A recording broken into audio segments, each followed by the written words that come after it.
अनिरुद्ध के हाथ लगी झनक की डीएनए रिपोर्ट। अर्शी के उड़े होश, क्या अपनाएगा अपनी नाजायज बेटी को? नमस्ते दोस्तों, मैं हूं पूजा और आप देख रहे हैं ड्रामा क्वीन पूजा। आज हम झनक के उस तूफानी मोड़ पर बात करने वाले हैं जिसका इंतजार हम सबको था, लेकिन बोस परिवार इसके लिए बिल्कुल तैयार नहीं था। कहानी अब उस मुकाम पर आ खड़ी हुई है जहां खून के रिश्तों की पुकार ने झूठ की दीवारों को हिलाकर रख दिया है। बोस मैंशन की आलीशान दीवारों के पीछे आज एक ऐसा सच सांस ले रहा है जो अगर बाहर आ गया तो अर्शी और उसकी बेटी अदिति की दुनिया राख हो जाएगी। माहौल में एक अजीब सी बेचैनी है, खासकर अनिरुद्ध बोस के चेहरे पर, जो पिछले कई दिनों से अपनी ही सोच के भंवर में फंसे हुए हैं।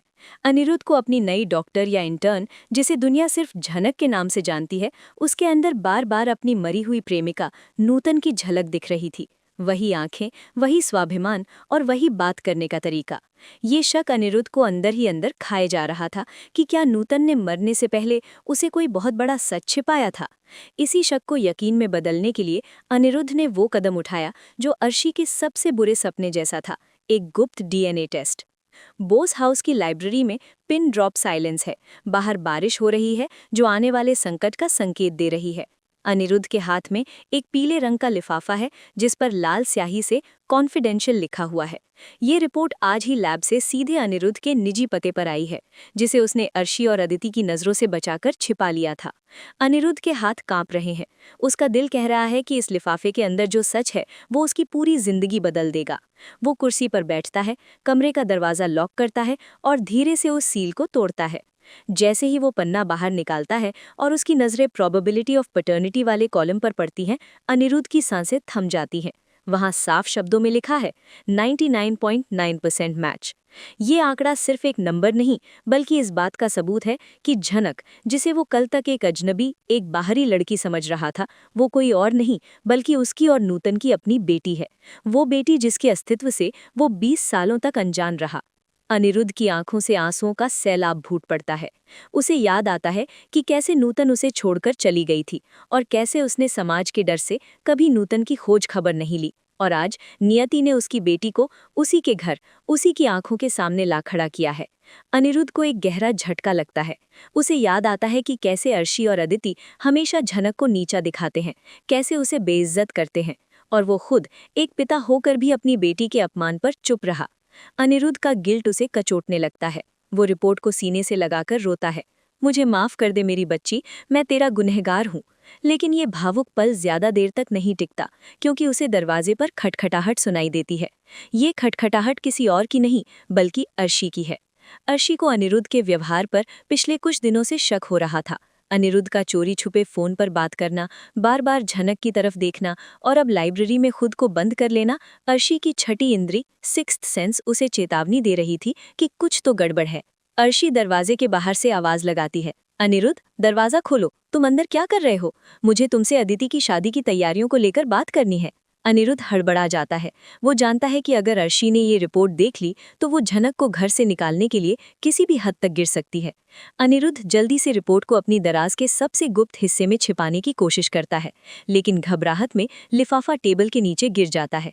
वो खुद को सामान्य करने की कोशिश करता है, चेहरे से आंसू पोंछता है और दरवाज़ा खोलता है। सामने अर्शी खड़ी है, जिसकी नज़रें तीखी हैं और वो सीधे अनिरुद्ध के चेहरे को स्कैन कर रही है।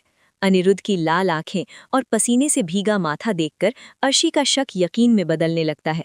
वो पूछती है, तुम्हारी आंखें लाल क्यों हैं? तुम रो रहे थे? अनिरुद्ध, क्या छिपा रहे हो मुझसे? अनिरुद्ध बात को टालने की कोशिश करता है।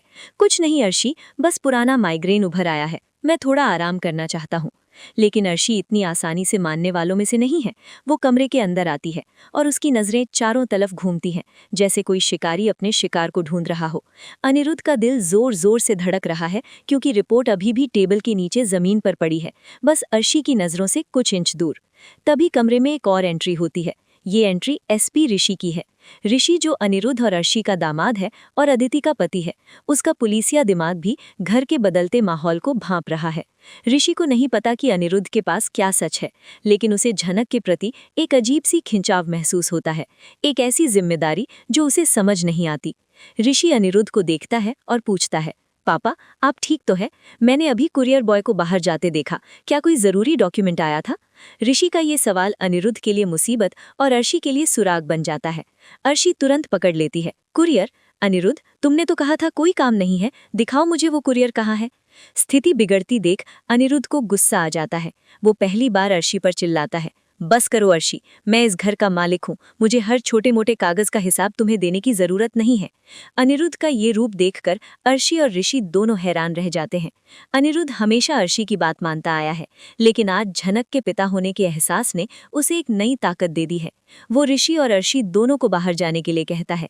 ऋषि समझदारी दिखाते हुए अर्शी को बाहर ले जाता है, लेकिन अर्शी की नजरें अभी भी उस लाइब्रेरी पर टिकी हैं। वो मन ही मन ठान लेती है कि आज रात जब अनिरुद्ध सो जाएगा तो वो उस कमरे की तलाशी लेगी और उस राज को बाहर निकाल कर रहेगी। उधर हॉल में अदिति बैठी है, जो अपनी शादीशुदा जिंदगी और घर के क्लेश से परेशान है। उसे नहीं पता कि जिस पति के लिए वो इतनी पॉजेसिव है, उसकी एक्स वाइफ कोई और नहीं बल्कि झनक ही है। और अब ये नया सच कि झनक उसकी सौतेली बहन है, अगर ये सामने आया तो अदिति की दुनिया उजड़ जाएगी। अदिति देखती है कि ऋषि लाइब्रेरी से निकलने के बाद बहुत खोया खोया सा है। वो ऋषि के पास जाती है और पूछती है, ऋषि, आप फिर से उसी झनक के बारे में सोच रहे हैं ना? मुझे समझ नहीं आता पापा ने उस 2 कौड़ी की लड़की को हमारे घर में इतनी छूट क्यों दे रखी है। ऋषि, जो जानता है कि झनक कितनी स्वाभिमानी है, उसे अदिति की ये बात चुभती है। वो अदिति को जवाब देता है, अदिति, किसी की हैसियत उसके पैसों से नहीं, उसके कर्मों से होती है, और झनक के बारे में ऐसे शब्द इस्तेमाल करना बंद करो। ऋषि का झनक का बचाव करना अदिति के जले पर नमक छिड़कने जैसा होता है। रात का गहरा सन्नाटा पसर चुका है।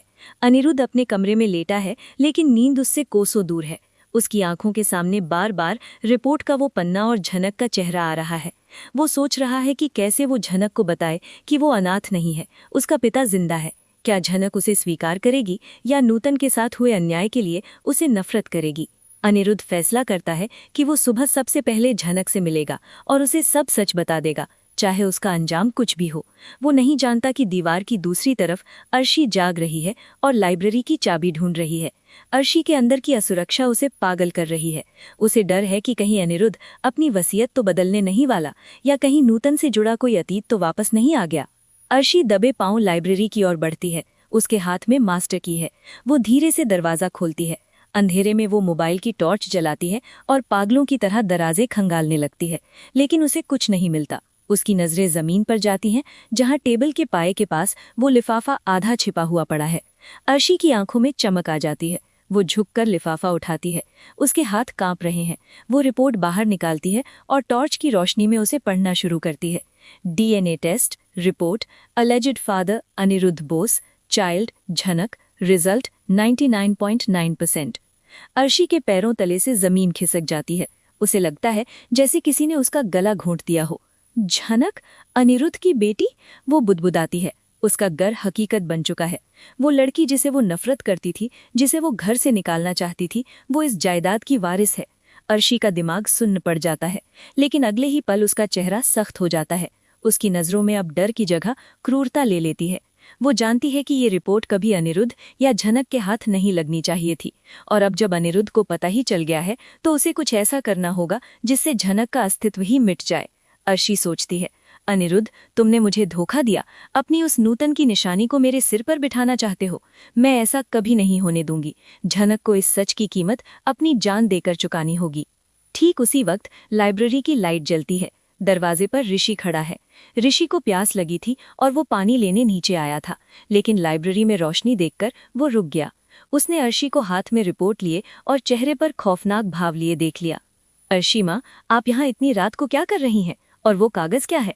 ऋषि की आवाज से अर्शी घबरा जाती है और रिपोर्ट को पीछे छिपाने की कोशिश करती है, लेकिन ऋषि एक पुलिस ऑफिसर है। उसकी नजरों से कुछ नहीं छिपता। वो धीरे धीरे अर्शी की तरफ बढ़ता है। माहौल में तनाव इतना बढ़ चुका है कि एक चिंगारी भी विस्फोट कर सकती है। क्या ऋषि वो रिपोर्ट देख लेगा? क्या अर्शी अपने ही दामाद के सामने बेनकाब हो जाएगी? या फिर अर्शी ऋषि को भी अपनी बातों में फंसाकर झनक के खिलाफ कर देगी? दोस्तों, ये तो बस शुरुआत है। इस रिपोर्ट ने बोस मैंशन की नींव हिला दी है। अनिरुद्ध पिता होने के फर्ज और पति होने की मर्यादा के बीच फंसा है। अर्शी अपनी सत्ता बचाने के लिए खूनी खेल खेलने को तैयार है, और ऋषि धीरे धीरे अर्शी के करीब जाता है और कहता है, माँ, आप इतनी रात को सफाई कर रही हैं, और वो भी अंधेरे में। क्या बात है, आप कुछ छिपा रही हैं। अर्शी का दिल गले तक आ जाता है। वो जानती है कि ऋषि को बातों में उलझाना होगा। वो तुरंत पैंतरा बदलती है और अपनी बेटी अदिति का नाम बीच में ले आती है। ऋषि, तुम मुझसे पूछताछ कर रहे हो? मैं परेशान हूँ अदिति की शादीशुदा जिंदगी को लेकर। मुझे नींद नहीं आ रही थी तो यहाँ चली आई। अब क्या अपने ही घर में घूमने के लिए मुझे एसपी साहब से परमिशन लेनी होगी? अर्शी ने इमोशनल कार्ड खेला और ऋषि, जो अपनी सास का सम्मान करता है, थोड़ा पीछे हट गया। उसने सोचा शायद वो ज्यादा सोच रहा है। ऋषि ने माफी मांगी। सॉरी माँ, मैं बस। खैर, आप आराम कीजिए। ऋषि के वहां से मुड़ते ही अर्शी ने एक गहरी सांस ली, लेकिन जाते जाते ऋषि की नज़र जमीन पर पड़े उस फटे हुए लिफाफे पर पड़ गई जिस पर डीएनए लैब्स का लोगो बना हुआ था। ऋषि ने कुछ नहीं कहा, बस उस बात को अपने दिमाग में नोट कर लिया और वहां से चला गया। ऋषि समझ गया था कि मामला बिजनेस का नहीं बल्कि खून की किसी गहरे राज का है। अर्शी वहां से सीधे अपने कमरे में भागी। उसने दरवाज़ा लॉक किया और कांपते हाथों से उस रिपोर्ट को लाइटर से जला दिया। जैसे जैसे वो कागज़ राख बन रहा था, अर्शी की आंखों में नफरत की आग और तेज हो रही थी। उसने जलते हुए कागज़ को देखकर कसम खाई, अनिरुद्ध, तुमने इस नाजायज़ औलाद का सबूत तो छिपा लिया था, लेकिन अब मैं इस सबूत को ही नहीं, उस सबूत यानी झनक को ही मिटा दूंगी। न रहेगा बांस, न बजेगी बांसुरी। अर्शी ने फैसला कर लिया कि अनिरुद्ध के मुंह खोलने से पहले उसे कुछ ऐसा करना होगा जिससे झनक खुद ही इस घर और शहर को छोड़कर भाग जाए या फिर दुनिया छोड़ दे। अगली सुबह बोस मैंशन में सूरज तो निकला, लेकिन अनिरुद्ध के लिए वो सुबह अंधेरे से कम नहीं थी। अनिरुद्ध जैसे ही सोकर उठा, उसका हाथ सीधा दराज की तरफ गया। वो रात भर ठीक से सो नहीं पाया था, बस इसी इंतजार में था कि कब सुबह हो और वो झनक को गले लगाकर बता सके कि वो अनाथ नहीं है। लेकिन जब उसने दराज खोली और टेबल के नीचे देखा तो वहाँ कुछ नहीं था। रिपोर्ट गायब थी। अनिरुद्ध का खून सूख गया। उसे समझने में देर नहीं लगी कि ये काम सिर्फ एक ही शख्स का हो सकता है, अर्शी। अनिरुद्ध घबराते हुए कमरे से बाहर निकला। उसे डर था कि कहीं अर्शी ने गुस्से में झनक को कुछ कहना दिया हो। उसका पिता वाला दिल जोर जोर से धड़क रहा था। वो सीढ़ियों से नीचे भागा, जहां झनक हमेशा की तरह घर के मंदिर में फूल सजा रही थी। झनक को सफ़ेद साड़ी में पूजा करते देख अनिरुद्ध की आंखों में नूतन की छवि तैर गई। वो खुद को रोक नहीं पाया। उसकी आंखों से आंसू बहने लगे। वो धीरे धीरे झनक के पास गया। झनक ने आहत सुनकर पीछे मुड़कर देखा। अनिरुद्ध की हालत देख वो घबरा गई। मिस्टर बोस, आप ठीक तो हैं? आपकी तबीयत? झनक ने डॉक्टर होने के नाते उसकी कलाई पकड़ने की कोशिश की, लेकिन अनिरुद्ध ने झनक का हाथ पकड़ लिया। एक डॉक्टर की तरह नहीं, एक पिता की तरह। अनिरुद्ध की पकड़ में एक अजीब सी तड़प थी। उसने भर्राई हुई आवाज में कहा, झनक, मुझे तुमसे कुछ कहना है, बहुत जरूरी बात, एक ऐसा सच जो 20 साल पहले सामने आ जाना चाहिए था। झनक हैरान थी। उसे समझ नहीं आ रहा था कि बोस हाउस का मालिक, जो हमेशा उससे दूरी बनाकर रखता था, आज इतना भावुक क्यों हो रहा है। अनिरुद्ध बोलने ही वाला था कि झनक, मैं ही तुम्हारा, कि तभी वहां अर्शी आ धमकी। अर्शी ने अनिरुद्ध को झनक के पास देख लिया था और वो जानती थी कि अगर अनिरुद्ध ने जुबान खोल दी तो सब खत्म हो जाएगा। अर्शी ने जोर से चिल्लाते हुए अनिरुद्ध की बात काट दी। अनिरुद्ध, तो तुम यहाँ हो? मैं तुम्हें पूरे घर में ढूंढ रही हूँ। अदिति के ससुराल से वकीलों का फोन आया है, जायदाद के पेपर्स को लेकर कुछ प्रॉब्लम है, तुरंत मेरे साथ चलो। अर्शी ने बड़ी चालाकी से अदिति का नाम लिया ताकि अनिरुद्ध पर दबाव बने। अनिरुद्ध ने अर्शी को गुस्से से देखा। वो समझ गया कि अर्शी उसे रोकने की कोशिश कर रही है। उसने झनक का हाथ नहीं छोड़ा। उसने अर्शी की आंखों में आंखें डालकर कहा, अर्शी, जायदाद के पेपर्स इंतजार कर सकते हैं, लेकिन जिंदगी इंतजार नहीं करती। मुझे झनक से बात करनी है। अनिरुद्ध का ये बागी तेवर देख अर्शी डर गई। उसने देखा कि अदिति और ऋषि भी हॉल में आ रहे हैं। अर्शी ने अब अपना ब्रह्मास्त्र चलाया। वो जानती थी कि अनिरुद्ध अपनी इज्जत से बहुत प्यार करता है। अर्शी अनिरुद्ध के पास गई और उसके कान में धीरे से फुसफुसाई, अनिरुद्ध, अगर तुमने आज अपना मुंह खोला तो मैं सबको बता दूंगी कि नूतन ने आत्महत्या नहीं की थी, बल्कि उसे मजबूर किया गया था। और अगर ये बात पुलिस यानी ऋषि को पता चली तो तुम जेल में होगे। सोच लो, अपनी बेटी को पिता का नाम देना है या पिता को जेल भेजना है। अर्शी की इस धमकी ने अनिरुद्ध को पत्थर का बना दिया। वो जानता था कि अर्शी कितनी खतरनाक हो सकती है। वो बेबस हो गया। उसकी पकड़ झनक के हाथ से ढीली पड़ गई। झनक, जो इस पूरे ड्रामे को समझ नहीं पा रही थी, उसने अनिरुद्ध को चिंतित होकर देखा। सर, आप क्या कहना चाहते थे? अनिरुद्ध ने अपने आंसुओं को पीते हुए अर्शी की तरफ नफरत से देखा और फिर झनक से झूठ बोला, कुछ नहीं झनक, मैं बस तुम्हारी सैलरी बढ़ाने की बात करने आया था। तुम बहुत मेहनत कर रही हो। ये कहते हुए अनिरुद्ध का गला भराया और वो वहां से चला गया। झनक को लगा कि अनिरुद्ध कुछ छिपा रहे हैं, लेकिन वो चुप रही। लेकिन दोस्तों, कहानी में असली ट्विस्ट तो अब ऋषि लाने वाला है। ऋषि, जो सुबह से ही उस फटे हुए लिफाफे के बारे में सोच रहा था, उसने अपनी जांच शुरू कर दी थी। ऋषि ने उस दिन आने वाले सभी कुरियर का रिकॉर्ड चेक किया और उसे पता चला कि एक पार्सल जेनेरिक डायग्नोस्टिक्स लैब से अनिरुद्ध बोस के नाम आया था। ऋषि का पुलिसिया दिमाग अब कड़ियां जोड़ने लगा था। लैब से रिपोर्ट, अनिरुद्ध अंकल का तनाव, अर्शी माँ का उसे जलाना और अनिरुद्ध अंकल का झनक के प्रति ये अजीब सा प्यार। ऋषि अपने कमरे में बैठा ये सब सोच ही रहा था कि अदिति वहां आ गई। अदिति ने देखा कि ऋषि झनक की फाइल देख रहा है। अदिति का गुस्सा फूट पड़ा। ऋषि, तुम फिर से उस झनक के बारे में सोच रहे हो? मैं तुम्हारी पत्नी हूँ और तुम दिन रात अपनी एक्स वाइफ की फाइल लेकर बैठे रहते हो। ऋषि ने अदिति को शांत करने की कोशिश की। अदिति, ये पर्सनल नहीं है, ये केस की तरह है। मुझे लगता है इस घर में कुछ बहुत बड़ा छिपाया जा रहा है और इसका कनेक्शन झनक से है। अदिति ने ऋषि के हाथ से फाइल छीनकर फेंक दी। मुझे कोई फर्क नहीं पड़ता, मैं चाहती हूँ कि वो लड़की इस घर से चली जाए। माँ कह रही थी कि हम झनक को आउट हाउस में शिफ्ट कर दें। वो नौकरानी की बेटी है, उसे महलों में रहने की आदत नहीं डालनी चाहिए। अदिति की इन कड़वी बातों ने ऋषि को और भी दृढ़ कर दिया कि वो सच का पता लगाकर रहेगा। उसे अब पक्का शक हो गया था कि झनक का इस परिवार से कोई गहरा रिश्ता है जिसे अर्शी और अदिति नफरत के नीचे दबा रही हैं। उधर अर्शी अपनी जीत पर खुश तो थी, लेकिन संतुष्ट नहीं। वो जानती थी कि अनिरुद्ध ज्यादा दिन चुप नहीं रहेगा। उसे जल्द से जल्द झनक का पत्ता साफ करना था। अर्शी ने शाम को घर में एक छोटी सी पूजा रखवाई, जिसमें उसने जानबूझकर झनक को काम करने के लिए बुलाया। अर्शी का प्लान बहुत खौफनाक था। उसने झनक को प्रसाद बनाने का काम दिया और जब झनक किचन में अकेली थी, अर्शी वहां जाकर गैस की पाइप में एक छोटा सा छेद कर दिया। अर्शी चाहती थी कि एक हादसा हो और झनक जल जाए, ताकि न रहेगा बांस न बजेगी बांसुरी। अर्शी ने मन ही मन सोचा, सॉरी झनक, तुम्हारी माँ ने मेरे पति को छीना था, तुम मेरी बेटी का हक छीनने आई हो। मैं इतिहास को दोहराने नहीं दूंगी। शाम को पूजा शुरू हुई। पूरा परिवार हॉल में था। अनिरुद्ध की नजरें बार बार किचन की तरफ जा रही थी, जहां झनक प्रसाद तैयार कर रही थी। अनिरुद्ध को घबराहट हो रही थी, जैसे उसका दिल किसी अनहोनी का संकेत दे रहा हो। ऋषि भी अलर्ट था। वो देख रहा था कि अर्शी पूजा में ध्यान देने के बजाय बार बार घड़ी देख रही है। जैसे ही झनक ने गैस जलाने के लिए माचिस उठाई, हॉल में बैठे ऋषि को गैस की हल्की सी महक आई। ऋषि का छठा सेंस जाग गया। वो चिल्लाया, झनक रुक जाओ, और वो बिजली की रफ्तार से किचन की तरफ भागा। क्या ऋषि समय रहते झनक को बचा पाएगा या अर्शी की साजिश कामयाब हो जाएगी? और अगर अनिरुद्ध ने देख लिया कि अर्शी उसकी बेटी को जान से मारना चाहती है, तो क्या वो अपनी चुप्पी तोड़ेगा? दोस्तों, अगला भाग बेहद रोमांचक होने वाला। झनक की कहानी में अब जो होने वाला है वो किसी बॉलीवुड थ्रिलर से कम नहीं है। ये कहानी का तीसरा भाग यानी पार्ट 3 है। अगर आपने पिछला भाग नहीं देखा तो बता दूं कि अर्शी ने झनक को मारने के लिए किचन में गैस पाइप काट दिया था और झनक माचिस जलाने ही वाली थी कि तभी एसपी ऋषि की चीख गूंजी, झनक रुक जाओ। ऋषि की वो आवाज़ किसी शेर की दहाड़ की तरह थी। इससे पहले कि झनक माचिस की तीली रगड़ पाती, ऋषि आंधी की रफ्तार से किचन में दाखिल हुआ। उसने एक ही झटके में झनक को धक्का देकर जमीन पर गिरा दिया और माचिस उसके हाथ से दूर जा गिरी।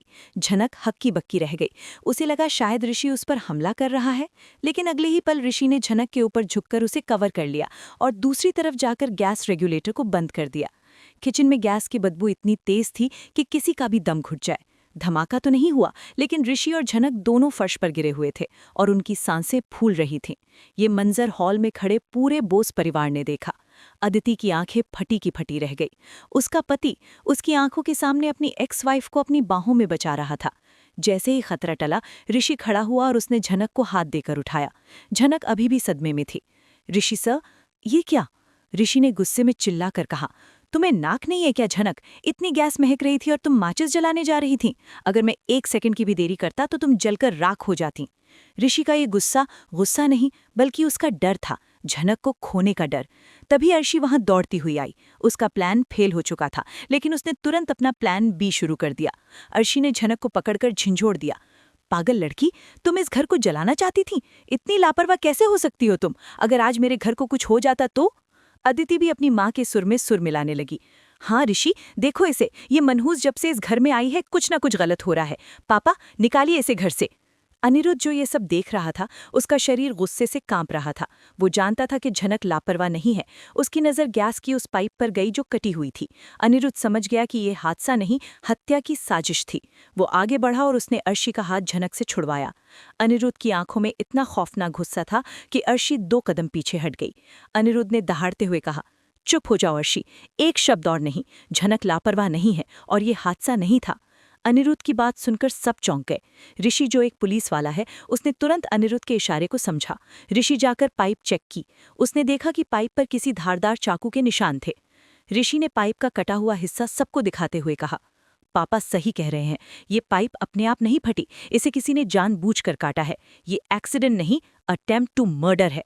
हॉल में सन्नाटा छा गया। अर्शी के माथे पर पसीना चमकने लगा।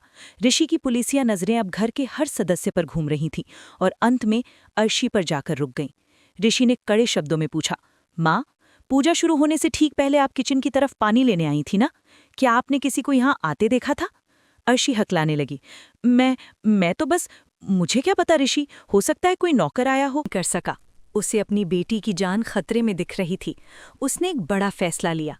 उसने सबके सामने ऐलान कर दिया, बस बहुत हो गया, आज के बाद झनक किचन का कोई काम नहीं करेगी। और ऋषि, मैं चाहता हूं कि तुम पता लगाओ कि ये किसने किया, चाहे वो इस घर का कोई भी सदस्य क्यों न हो, उसे जेल जाना होगा। अनिरुद्ध का इशारा साफ तौर पर अर्शी की तरफ था। अर्शी समझ गई कि अनिरुद्ध अब आर पार की लड़ाई के मूड में है। वो डर गई कि कहीं अनिरुद्ध अब सबको सच न बता दे।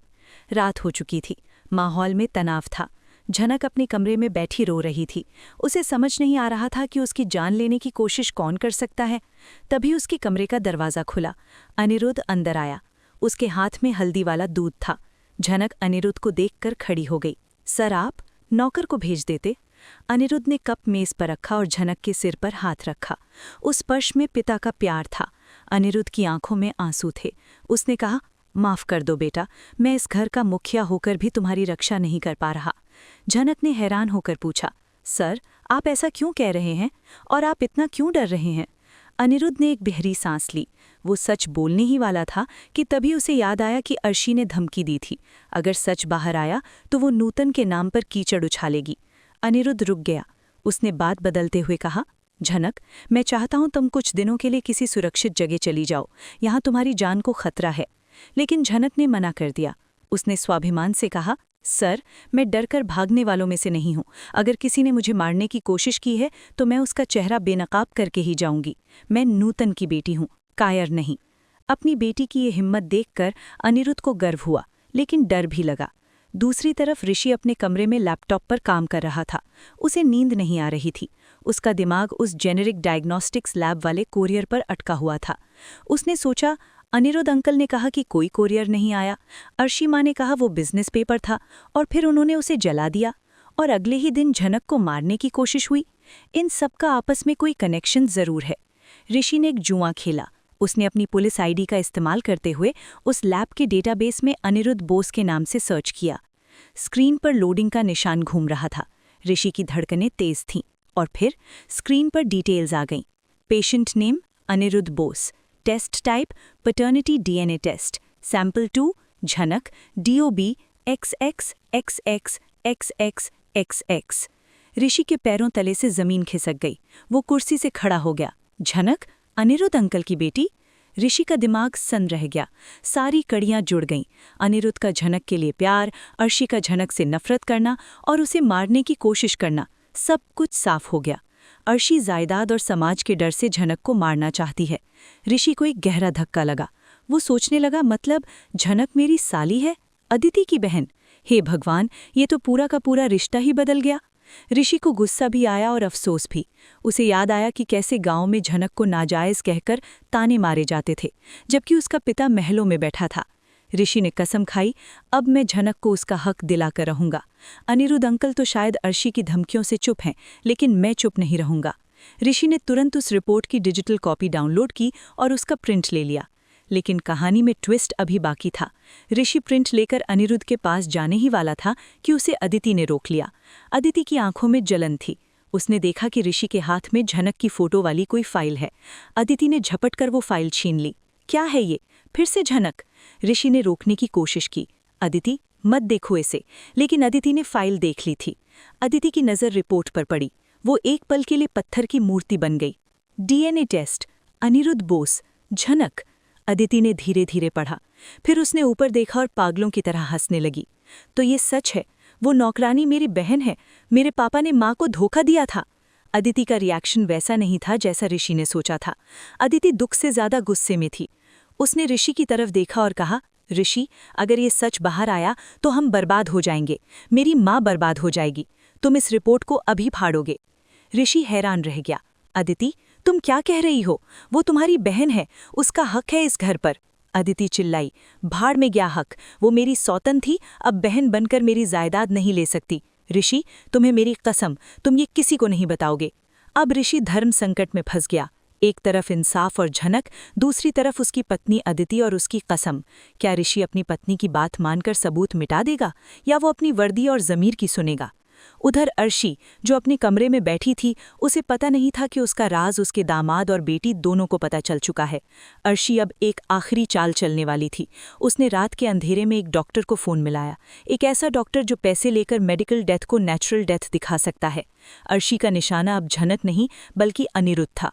उसने सोचा, अनिरुद्ध ही मुसीबत की जड़ है। अगर उसे हार्ट अटैक आ जाए और वो कोमा में चला जाए तो मैं पावर ऑफ अटर्नी से सब अपने नाम कर लूंगी और फिर झनक को धक्के मारकर निकाल दूंगी।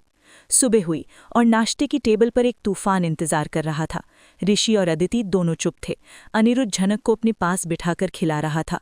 अर्शी मुस्कुराते हुए आई और अनिरुद्ध को जूस दिया। लो अनिरुद्ध, तुम्हारा बीपी नॉर्मल रहेगा। अनिरुद्ध ने ग्लास उठाया। झनक को कुछ अजीब लगा क्योंकि जूस का रंग थोड़ा गहरा था। जैसे ही अनिरुद्ध पीने लगा, ऋषि ने जोर से टेबल पर हाथ मारा। रुकिए अंकल। सब चौंक गए। ऋषि खड़ा हुआ, उसकी आंखों में अंगारे थे। उसने अदिति की तरफ देखा, जिसने नजरें झुका लीं, फिर अर्शी को देखा। ऋषि ने कहा, अंकल, इस जूस में अर्शी माँ ने आपकी मौत मिलाई है और वजह ये रिपोर्ट है। ऋषि की बात सुनकर अनिरुद्ध ने ग्लास को सूंघा। उसमें से एक अजीब सी कड़वी गंध आ रही थी। अनिरुद्ध ने गुस्से में ग्लास जमीन पर दे मारा। कांच के टुकड़े बिखर गए, ठीक वैसे ही जैसे इस परिवार का भरोसा बिखरने वाला था। अनिरुद्ध ने कांपते हुए अर्शी की तरफ देखा। अर्शी, तुम मुझे मारना चाहती थी, सिर्फ इसलिए ताकि मेरा सच मेरे साथ ही जल जाए। अर्शी अब घिर चुकी थी। उसके पास भागने का कोई रास्ता नहीं था। लेकिन इससे पहले कि वो कोई बहाना बनाती, झनक, जो अब तक बुत बनी खड़ी थी, उसने धीरे से टेबल पर रखी वो रिपोर्ट उठाई। झनक के हाथ कांप रहे थे। उसने वो शब्द पढ़े जो उसकी पूरी पहचान बदलने वाले थे। पिता अनिरुद्ध बोस, पुत्री झनक। झनक की आंखों के सामने अंधेरा छा गया। उसे अपनी मां नूतन का चेहरा याद आया। वो तन्हाई, वो आंसू, वो इंतजार। झनक ने धीरे से सिर उठाया और अनिरुद्ध की आंखों में देखा।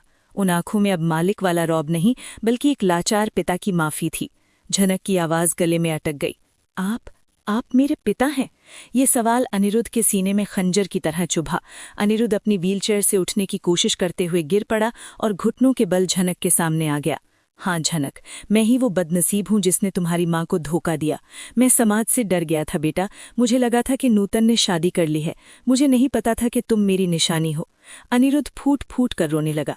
मुझे माफ कर दो बेटा, मुझे माफ कर दो। एक पिता को अपने पैरों पर गिरा देख झनक का दिल पसीज गया, लेकिन उसका स्वाभिमान उसे रोक रहा था। तभी अर्शी, जिसे अब अपनी हार बर्दाश्त नहीं हो रही थी, पागलों की तरह हंसने लगी। हाँ, है ये तेरी नाजायज औलाद, और मैं मारना चाहती थी इसे और तुम्हें भी अनिरुद्ध, क्योंकि तुम इस गंदगी को मेरे घर का वारिस बनाना चाहते थे। अर्शी ने वहां पड़े फल काटने वाले चाकू को उठा लिया और झनक की तरफ झपटी। आज मैं ये कहानी ही खत्म कर दूंगी। अदिति चीखी, माँ नहीं, लेकिन अर्शी के सिर पर खून सवार था। इससे पहले कि चाकू झनक तक पहुंचता, एक गोली चलने की आवाज गूंजी। धाएं! चाकू अर्शी के हाथ से गिर गया। ऋषि ने अपनी सर्विस रिवॉल्वर से अर्शी के हाथ पर निशाना साधते हुए हवा में गोली चलाई थी।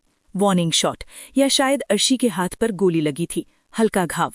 अर्शी दर्द से कराहते हुए जमीन पर गिर पड़ी। ऋषि ने तुरंत आगे बढ़कर अर्शी को लात मारकर चाकू दूर किया और उसे हथकड़ी पहना दी। ऋषि का चेहरा पत्थर जैसा सख्त था। उसने कहा, मिसेज अर्शी बोस, आपको अनिरुद्ध बोस और झनक की हत्या की कोशिश, अटेम्प्ट टू मर्डर के इल्जाम में गिरफ्तार किया जाता है। और अदिति? ऋषि ने अपनी पत्नी की तरफ देखा, जो कोने में खड़ी कांप रही थी। अदिति, तुम जानती थी कि ये रिपोर्ट सच है, फिर भी तुमने सबूत छिपाने की कोशिश की। तुम भी बराबर की गुनहगार हो। अदिति दौड़कर ऋषि के पैरों में गिर गई। ऋषि, मुझे माफ कर दो, मैं डरी हुई थी। माँ ने मुझे मजबूर किया था। मैं अपनी बहन का हक नहीं मारना चाहती थी। अदिति का ये बहन शब्द सुनकर झनक को एक और झटका लगा। जो लड़की कल तक उसे गालियां देती थी, आज मतलब के लिए उसे बहन कह रही थी। झनक ने अदिति को देखा और ऋषि को। झनक ने ऋषि से कहा, एसपी सर, अदिति को छोड़ दीजिए। ये सिर्फ अपनी माँ की कठपुतली थी। असली मुजरिम अर्शी बोस हैं। ऋषि ने झनक की बात मानी, लेकिन उसने अपनी नज़रें अदिति से फेर लीं। कानून शायद तुम्हें माफ़ कर दे अदिति, लेकिन एक पति के रूप में मैं तुम्हारे साथ अब और नहीं रह सकता। जिस औरत में इतनी इंसानियत नहीं कि वो अपनी बहन की जान बचा सके, वो मेरी हमसफ़र नहीं हो सकती। पुलिस जीप के सायरन के साथ अर्शी को ले जाया गया। अर्शी जाते जाते भी श्राप दे रही थी। अब हॉल में सन्नाटा था। अनिरुद्ध अभी भी जमीन पर बैठा था। झनक ने आगे बढ़कर उसे सहारा दिया और कुर्सी पर बिठाया। अनिरुद्ध ने झनक का हाथ अपने हाथों में ले लिया। झनक, अब ये घर तुम्हारा है। मैं आज ही वकीलों को बुलाकर सब कुछ तुम्हारे नाम कर दूंगा। तुम मेरी वारिस हो। लेकिन यहाँ कहानी का सबसे बड़ा और इमोशनल ट्विस्ट आया। झनक ने धीरे से अपना हाथ अनिरुद्ध की पकड़ से छुड़ा लिया। उसने अपनी आंखों के आंसू पोंछे और बेहद गर्व से खड़ी हो गई। नहीं मिस्टर बोस, मुझे आपकी दौलत, आपका नाम या ये आलीशान महल नहीं चाहिए। अनिरुद्ध हैरान रह गया। क्यों बेटा, ये तुम्हारा हक है। झनक ने कहा, हक मांगा नहीं, कमाया जाता है। जिस नाम के लिए मेरी माँ ने पूरी जिंदगी ताने सहे, जिस घर की दीवारों ने मुझे मारने की कोशिश की, उस घर की वारिस बनकर मैं अपनी माँ की आत्मा को दुखी नहीं कर सकती। मैं डॉक्टर झनक हूँ और यही मेरी पहचान है। मैं नूतन की बेटी हूँ और मुझे किसी पिता के सरनेम की बैसाखी नहीं चाहिए। झनक की आवाज़ में वो खनक थी जिसने अनिरुद्ध का सिर गर्व से ऊंचा कर दिया, लेकिन साथ ही उसे अपनी हार का एहसास करा दिया। ऋषि जो एक कोने में खड़ा था आगे आया। उसकी आंखों में झनक के लिए वही पुराना प्यार और इज्जत थी। उसने कहा, झनक, तुम जा रही हो? लेकिन कहाँ? अदिति से मेरा रिश्ता अब खत्म हो चुका है। क्या हम... ऋषि अपनी बात पूरा कर पाता उससे पहले ही झनक ने उसे रोक लिया। झनक ने एक परिपक्व महिला की तरह जवाब दिया, ऋषि सर,